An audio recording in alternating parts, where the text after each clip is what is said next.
Ya, Bismillahirrahmanirrahim. Assalamualaikum warahmatullahi taala wabarakatuh. Saya Dr. Muhammad bin Muhammad Nurawi, Doktor Perubatan Nutrisi. Ini hari saya nak cakap satu topik yang agak baru pada kita tentang satu minyak yang telah dipopularkan sekarang, iaitu minyak zaitun. Okey, masyarakat kita telah diberitahu tentang kelebihan minyak zaitun, kelebihan kepada mencegah penyakit jantung, mencegah kanser, mencegah pelbagai jenis penyakit yang lain. Tapi yang jadi persoalan sebenarnya, bagaimana sebenarnya nak memilih minyak zaitun? Itu yang saya nak cerita hari, sebab kita selalunya mendapati minyak zaitun dijual bersepah-sepah di mana-mana tempat, di supermarket, ada penjual-penjual yang datang secara persendirian dan sebagainya. Tapi kita kena faham ilmu dia bagaimana nak memilih minyak zaitun yang betul-betul berkhasiat. Sebab banyak zaitun yang dijual di luar sana sebenarnya tidak mengikut spesifikasi yang sepatutnya. Okey. Untuk minyak zaitun di dunia ni, dia dikawal dan spesifikasinya dia telah disyaratkan oleh IOOC, itu International Olive Oil Council, yang telah meletakkan beberapa syarat. Oleh itu ini kita nak tahu apa benda syarat-syarat tu. Yang pertama, bagaimana nak memilih minyak zaitun, sama ada dia extra virgin atau yang lain, kan? Okey, sebenarnya minyak zaitun yang paling bagus kualiti adalah jenis yang dipanggil sebagai extra virgin. Okey. Minyak zaitun extra virgin ni dia bukan bermaksud parti minyak zaitun, dia sebenarnya memang nama dia extra virgin. Kalau kita nak translate kepada bahasa Melayu dah extra dara, kan. Okey. Syarat minyak zaitun extra virgin ialah kadar acidity dia kena kurang daripada 0.8%. Yang pertama, okey. Dan virgin pula acidity ialah antara 0.8 sehingga 2.2%. Inilah perbezaan antara virgin dengan extra virgin.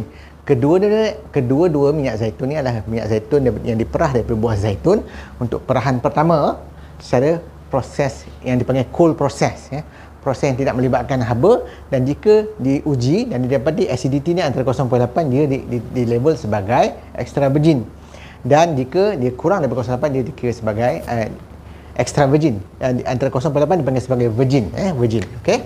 So ini yang kita kena faham, dua perbezaan ni. Dan selain daripada extra virgin dan virgin yang lain-lain ni, ada banyak nama. Contohnya refine dipanggil.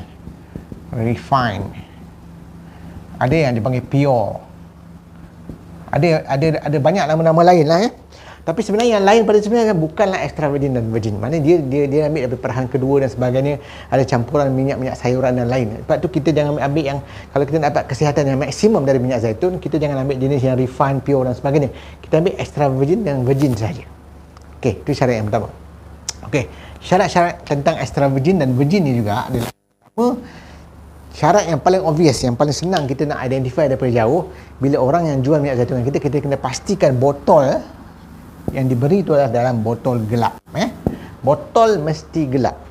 Kalau seseorang menjual minyak zaitun, walaupun dia letak dalam kotak, tapi botolnya adalah botol jernih, maka itu tidak memenuhi syarat yang ditetapkan oleh IOC. Kerana apa? Kerana minyak zaitun sangat sensitif kepada cahaya. Bukan cahaya matahari saja, cahaya lampu pun juga sensitif dan boleh merosakkan minyak zaitun untuk jangka masa yang panjang jika terdedah. Oleh itu, minyak zaitun letak dalam botol yang jernih akan menjadi rosak, antioksidannya akan hilang. Sebab tu kita kena faham, kita nak dapat khasiat antioksidan dari minyak zaitun. Jika kita mengambil daripada botol yang jernih, maka itu adalah usaha yang sia-sia, kan. Kita tak dapat faedah dari minyak zaitun tersebut. Yang kedua, pada botol minyak zaitun mesti label acidity. Sebenarnya saya dah explain yang mula-mula tadi. Jika botol tu menjual extra virgin ataupun extra dara minyak zaitun, maka acidity dia mestilah kurang daripada 0.8. Tapi jika dia virgin, dia antara 0.8 hingga 2.2, kan. Biasanya virgin olive oil adalah lebih murah daripada extra virgin. Extra virgin adalah premium, maknanya dia lebih mahal. Okey. Yang kedua yang kita kena faham, yang ketiga kita kena faham bahawa minyak zaitun ada tarikh luput, kan. Ikut syarat IOC, minyak zaitun hanya boleh bertahan 2 tahun sahaja. Itu yang kena faham. Jadi pada botol perlulah dilabel pada tarikh production date, atau production date dia mestilah, contohnya hari ni hari ni adalah 31 Oktober 2019. Maka expiry date, tarikh luputnya mestilah 31 Oktober 2021. Jika kita tengok produk minyak zaitun yang meletakkan production date dan expiry date lebih daripada 2 tahun, maka itu tidak memenuhi syarat. Itu adalah satu penipuan sebenarnya. Itu kita kena faham.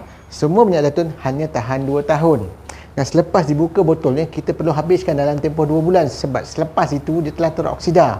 Sebab tu kita kena faham kaedah untuk mengambil minyak zaitun tadi. Dan last sekali, ini sebagai bonus lah bagi syarikat-syarikat yang menjaga kualiti minyak zaitun dia, biasanya mereka akan meletakkan nitrogen di dalam botol. Ini ada alat khasnya di kilang mereka. Sebab tu orang yang ambil minyak zaitun dalam yang di-pack semula tidak akan memenuhi kelebihan nitrogen fill. So, jika kita membeli minyak zaitun dengan 4 kelebihan ni, maka kita akan dapat khasiat yang sepatutnya kita dapat dari minyak zaitun. Oleh itu, pastikan produk yang kita beli memenuhi 4 syarat ni. Bukan syarat itu dibuat oleh saya. Syarat itu dibuat oleh badan yang menjaga tentang khasiat, tentang standard minyak zaitun, iaitu dia punya IOOC yang berpangkalan di Sepanyol. Itulah sebenarnya yang saya nak sampaikan hari. Jadi jangan terkeliru, jangan tersilap pilih.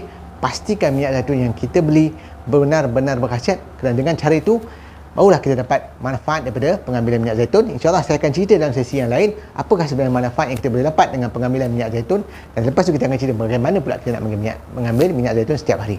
Okey, kita jumpa dalam sesi kita yang seterusnya. Sampai di sini dulu. Jangan lupa like dan share dan serta subscribe channel YouTube saya ni.